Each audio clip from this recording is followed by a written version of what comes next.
নামনি গাঁও লামা মন্দিৰ কাষেদি যিটো ৰাস্তা সোমাই আহিছে এই বাটটোৰ অৱস্থা অতি শোচনীয়। ৰ'দ দিলেও ধূলিৰ কাৰণে আমাৰ পোৱালি 100 মিটাৰ ঘৰৰ পৰা ওলাই যাব নোৱাৰে, স্কুল যাব নোৱাৰে, ধূলিত পুত খাই যায়। অকণমান কিনকিনীয়া বৰষুণ দিলে ৰাস্তাটোত আমি চলাচল কৰিব নোৱাৰা হ'লোঁ। এইটো ৰাস্তাত পৰি পেলাই আমাৰ ভাতৃ এজন শিবু, তেখেতৰ মাতৃ আছে, তেখেতৰ ভৰি ভাঙি বিচনাত পৰি আছে।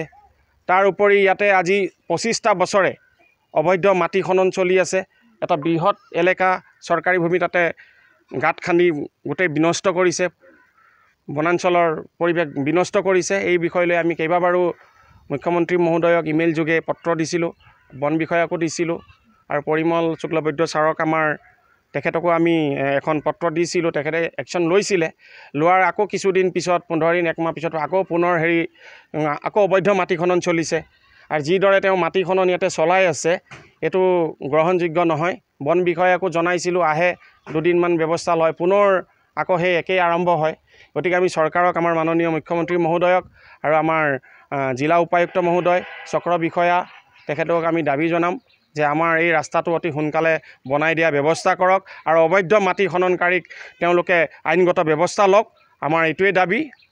কাৰণে যে বালি একদম বোকা বালি হৈ থাকে, সেইটো কাৰণে মোৰ ল'ৰাটো স্কুটি লৈ আহি আছিলে, এইটো ৰাস্তাৰ কাৰণে পৰি পেলাই ভৰিটো এটা 2 টুকুৰা হৈ গ'ল।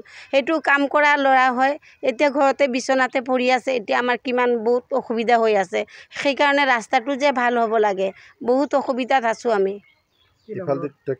ট্ৰেক্টৰ অহা যোৱা কৰি পেলাই যে একদম ৰাস্তাটো বেয়া কৰি দিছে।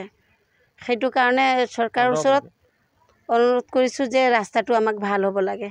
বৰষুণ পৰে একদম ৰাস্তা পৰিব, ল'ৰা ছোৱালীৰ কাৰণে একদম পূৰা অসুবিধা হৈ গৈছে। আমাৰ ডাঙৰ ল'ৰা ছোৱালী, সৰু ল'ৰা ছোৱালী, যিমান সৰু ৰাতে এতিয়া মিডিল ক্লাছৰ ল'ৰা ছোৱালী কেনেকৈ লৈ যাব?